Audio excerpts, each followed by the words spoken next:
In Evergreen, Colorado, on September 10th, 2025, a juvenile male student walked into school with a revolver.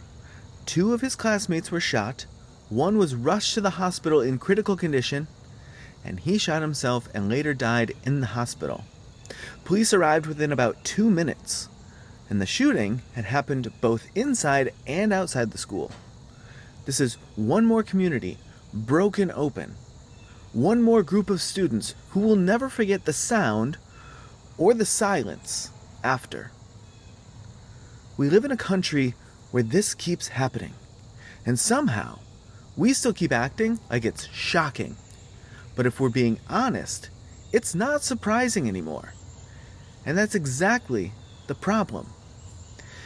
Now some will say, it's a Second Amendment issue. Okay, now let's talk about that. The founders gave us the right to keep and bear arms, yes. But read it again. A well-regulated militia being necessary to the security of a free state. It wasn't a blank check.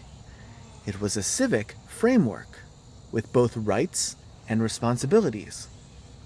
James Madison imagined an army and armed citizenry, but he also described citizens organized through their state governments, led by officers appointed by the states, not the federal government. Alexander Hamilton addressed the dangers of standing armies, but argued that militias should be organized and disciplined by law. And early American cities, they regulated powder storage. They punished people who carried weapons in a threatening way. Rights came with rules.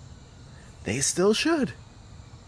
But all that legal theory fades the moment a classroom turns into a crime scene. When kids are hiding in closets, texting, "I love you," just in case, no one's thinking about 18th century militias. They're thinking, will I see my brother again? Will I be next? What kind of world did the adults make for us? School is supposed to be safe. It's where kids go to become who they are. When that space is shattered by violence, something deeper breaks too. Trust in adults, in systems, in the promise that growing up doesn't mean surviving war zones in your hometown. We can't afford to numb out, because numbness is a form of surrender. So let's talk about what we can change. Please, individuals, store your firearms securely and check in with kids who seem isolated. Check in with them anyway.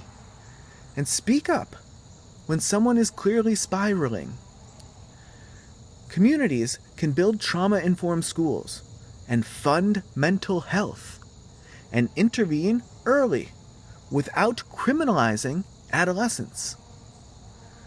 Governments can treat schools like sacred spaces, not battlegrounds for ideological gridlock. So no, none of this is easy, but I do think it's possible. The founders gave us a framework, but they didn't promise the floor would hold. That part is on us. So here's the civic question that we're left with. When violence becomes normal and the scaffolding starts to crack, what line will you hold so the next child makes it home?